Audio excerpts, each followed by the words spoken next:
Welcome back, buddy. Hope everyone is doing well. My name is Jason. I will be your host on this CFL talk show, Hussey's Huddle. In this video, I give one player from every CFL team that has exceeded my expectations for them in 2021. But really quickly before we get started, if you want to support the show, the best way to do it is by hitting the like button and subscribing to Hussey's Huddle for more CFL content just like this. I greatly appreciate it. And with that said, let's get into another one of these one for every team videos I've been doing. Did one a couple weeks ago about the most disappointing player for every team. And obviously I got some feedback from that saying, oh, why are you doing a negative video about players and whatnot? But I mean, we're sports fans. That's what we talk about. So I'm going to try to appease those folks by doing one player that has exceeded expectations this CFL season. And we'll start with the Montreal Alouettes. We'll go from east and work west here. And for the Montreal Alouettes, they have a lot of candidates for this. And honestly, you could say a guy like Jake Weineke has exceeded expectations, but he showed a lot of star potential in 2019, in my opinion, as a big play receiver for the Alouettes.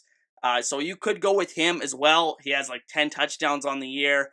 But I'm going to go with defensive lineman David Menard, who's been a veteran in this league for about 3-4 years now, I believe. And he's never really been more than a rotational defensive lineman in this league. Spot starter when a Canadian starter goes down, maybe, but not really a solidified starting guy in the middle of a defense. But this guy has just come out and produced numbers this year, frankly. And the Alouettes have a very heavy rotation on their defensive line, but he has more sacks than any of these players that they have on the defensive line, such as Armando Sewell. They had Antonio Simmons, Nick Usher, Mike Wakefield. There's a lot of guys on that defensive line for the Alouettes that like to rotate in and out. But David Menard's had a massive season this year. On the year, Menard has played in 9 games and has 16 tackles with 8 sacks and 2 forced fumbles. Just great production from a guy that you never really would have expected it out of him going into the year. And just been kind of an impact player out of nowhere for the Alouettes, and a big reason why this defense has outperformed my expectations I had for them going into the season. And then for Ottawa, not a lot of guys exceeding expectations this year per se, but one guy who absolutely has in my mind, and honestly, I forgot to even include him in my roster review series. He's probably the one player that I really, that was a notable CFL guy that had experience that I completely forgot to mention in my roster review series, and I never really apologized for that. But I am going to apologize for that now by saying it is linebacker MICAH, who's like really had a really good season as the middle of this linebacking core for the Ottawa Redblacks, alongside Avery Williams, who's an absolute stud, might be the most outstanding player on this team other than Devontae Dedmon. But MICAH has had a great year in his own respects. In 13 games played, Alway has 69 tackles, 2 sacks, and 1 forced fumble. Good production. I mean, but even just the eye test, looking at him, he's one of the more active players on that defense, really rolling sideline to sideline, playing very physical, and not being a complete liability in coverage like I thought he has been in the past in certain spots. So I think he's had a really good year among this Ottawa Redblacks team, and he's really exceeded my expectations this season. For the Toronto Argonauts, I think this one is a relatively easy one, even though you could mention other guys as well, but it's wide receiver Curly Gittens Jr., who was not really a factor at all as a rookie in 2019 in the CFL, coming out of Wilfrid Laurier, but has just burst onto the scene this year and frankly has been probably the best Canadian receiver in the CFL this season.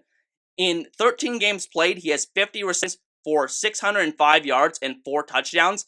And I should mention that I'm also recording this before the Argos Elks game Tuesday night, so those statistics are not included in Curly's totals here. But he's just had a great season, and honestly, he's been arguably one of the more consistent players overall this season.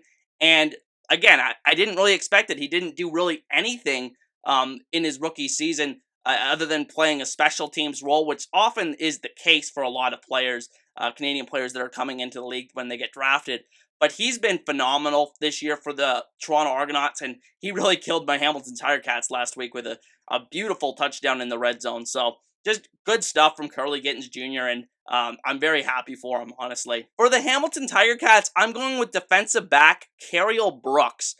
Brooks played with the Tiger Cats in 2019 and was a really good player, but I never really considered him the best player in that secondary. Obviously, you had a guy like Delvin Breaux who retired in this offseason, but CARIEL Brooks has really taken the mantle from him as the best defensive back in that room.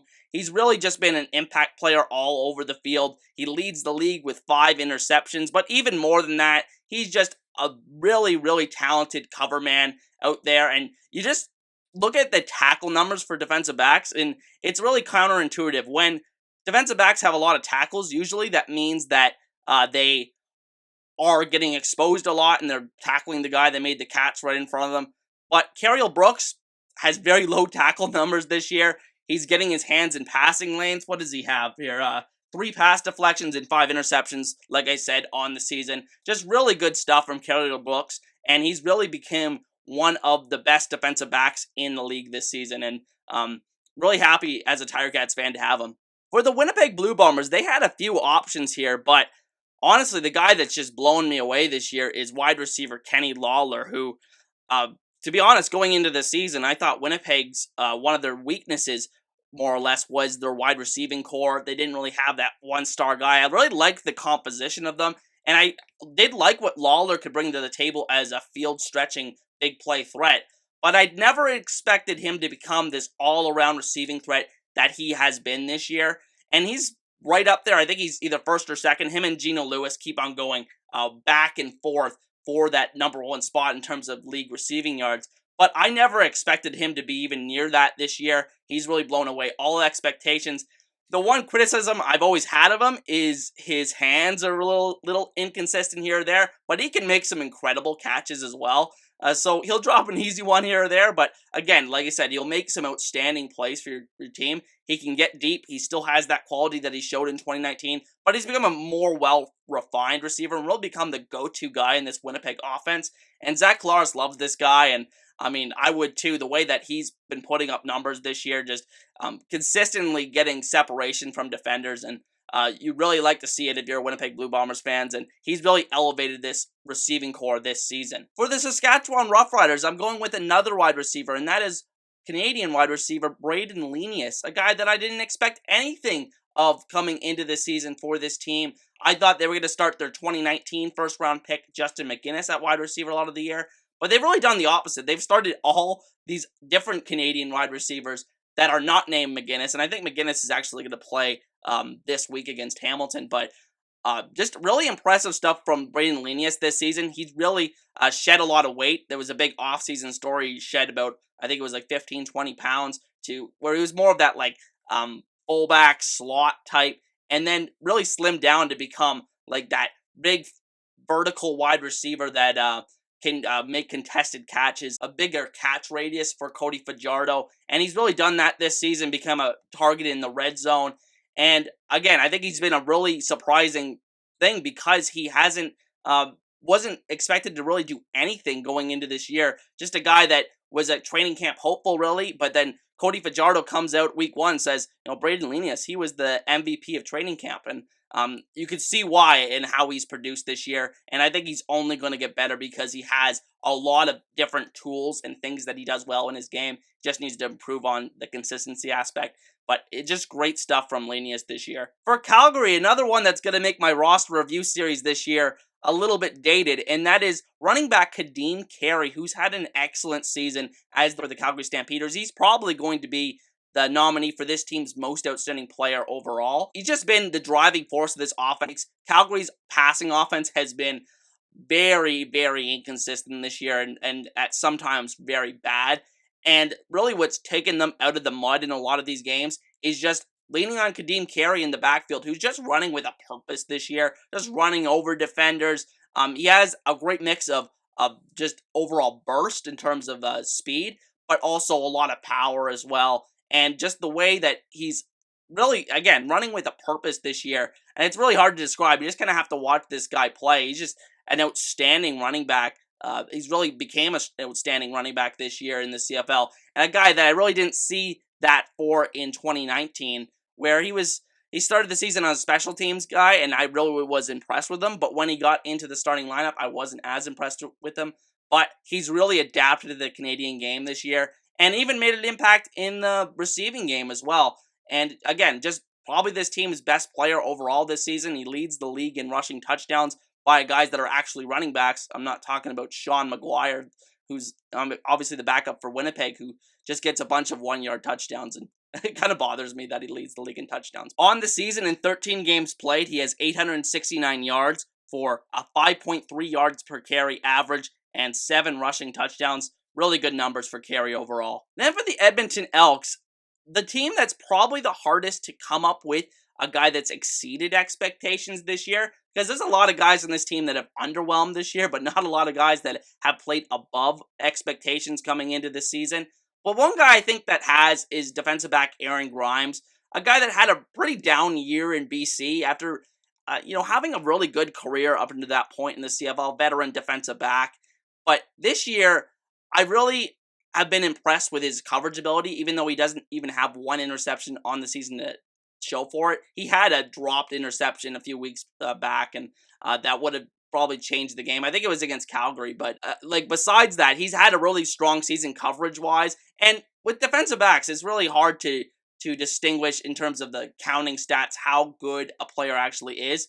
So I've referred to a guy on Twitter named Nick Kwiatkowski. I'm probably butchering his name there, but he's a guy that I follow, and we follow each other on Twitter. And what he does is he tracks the targets for what is the closest defender to every catch made in the CFL or incomplete pass made in the CFL. And Aaron Grymes has had a really strong season in that regard in terms of the coverage ability, in terms of limiting what his receiver is being able to put up offensively. So I think Aaron Grymes is a guy that I was pretty critical of in 2019 when he played for the BC Lions, and he's really had a bounce back year in Edmonton despite all these terrible circumstances with this team. And then finally, the BC Lions, a team that I was struggling to pick one of two players between, but I really had to go with the one guy over the other just because he was looking like a candidate for most outstanding player for a lot of the season.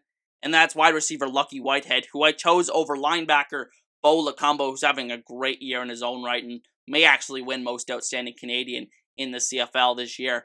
But Lucky Whitehead has to be the pick here. A guy that was a very raw project in Winnipeg in 2019, first coming to the CFL. Just a guy that's been primarily a kick returner throughout his entire football career, his time in the NFL, where he was, obviously he's a dynamic kick returner, one of the fastest guys in the league, but never really showed that route running ability in 2019, never really got the opportunity with the Winnipeg Blue Bombers with their deep receiving core that season. But he signs with BC this offseason. I didn't really expect too much. I thought they're going to really try to bring him along slowly and eventually get him into that a full-time receiving role and start to complicate the route tree a little bit for him. But this year he's really broken onto the scene and become this dynamic big play threat for the BC Lions, and really was the main reason they got off to such a hot start this season. And when he went down to injury, you just saw this offense, they just have no spark. Especially, there's so much can be keyed on with Brian Burnham, who I still believe is the best receiver in the CFL, but Lucky Whitehead has taken a lot of pressure off of him when he's been on the field this season, and again, he's just been a dynamic player and one of the most fun players to watch in the league this season. So I had to go with him over Lacombo, even though Lacombo's having an excellent season as well. Just Lucky Whitehead just blew me away more. But with that said, that is going to be the end of today's video. Be sure to let me know in the comments section what player from your team has exceeded your expectations you had for them coming into the season. And with that said, I'll see you guys next time. Peace.